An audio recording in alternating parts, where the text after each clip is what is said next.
Good afternoon, crap to cream. So you might be aware that I had a slight oil leak after the last video. So I have continued to have an oil leak on this fitting here, this one. So I've cleaned it all up. I have even put a little bit of Toyota black on it, which is the best sealant in the world, in my humble opinion. And it's still dripped a little bit. So I've now redone it again and tightened it up again, and I've cleaned up the two old ones I've got. So if that leaks again now, then I will replace it with the one of the other ones. This looks nice because it's a bit shiny, but yeah, it continues to leak. It's not leaking out of the where this joins the engine, it's leaking here at the ball joint, or the hydraulic connection, which is a ball in the socket. Anyway, so that's that. Continuing on, I don't know what else I can do. This is for one of my subscribers. I think I have now scratched his itch, so that is now completed. Everything else appears to be fine. I hate to admit it, but I forgot to tighten this fitting up when I was playing around with the fittings on the engine, and that managed to dispose of another half a litre of oil onto the floor.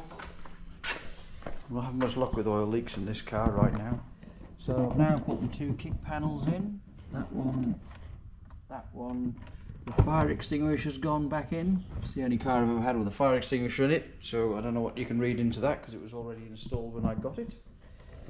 I've done the two panels at the back now, this one and this one, and the chrome hood supports, which I very much doubt that I will ever use.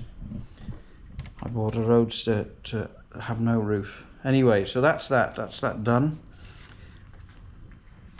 And it's yeah, I'll be taking out for another run shortly. I've put a radio blank in there now, which I've made and put crinkle finish paint on it, and a USB port. I'm not going to have a radio right now, and I'm going to have a push button in there as well so that I can set the clock, but that hasn't arrived yet, and that's held in position with Velcro, so no screws or anything. Just, and if I do decide to fit a radio in the future, then I can, but I don't want to really cut the door cards up and do all that stuff right now. I think that's about all. Now what I'll do now is I'll take you to the other shed and show you what my next little bit of a project's going to be. Alright, enough waffle up here. Bye for now. Well, sorry, not bye for now. I'll speak to you soon. So I'm in the other shed now, and this is going to be my next little project. So this is the engine that came out of Rose. Not sure how many Ks it's done.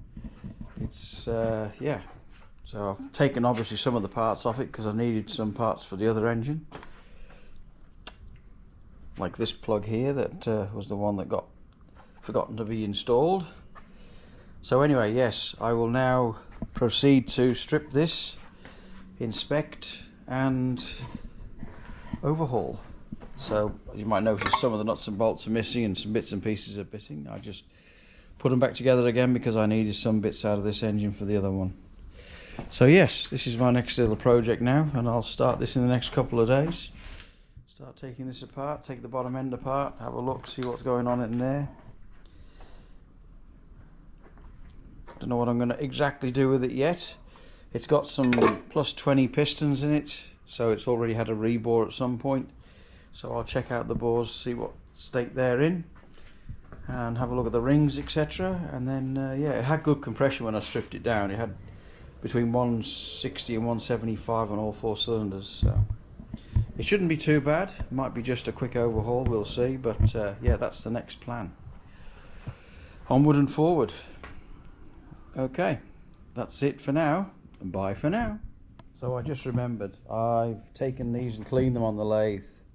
So I thought I might as well show you. So this is the fitting I'm talking about, and it's leaking in here, in this bit here.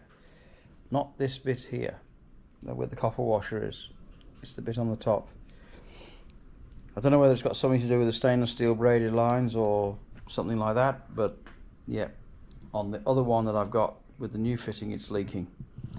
Alright, so that's it, no more. Thank you very much for the comments and the subscribers.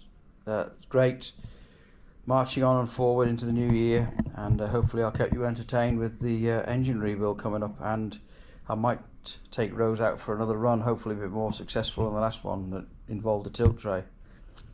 And yeah, alright then, bye for now.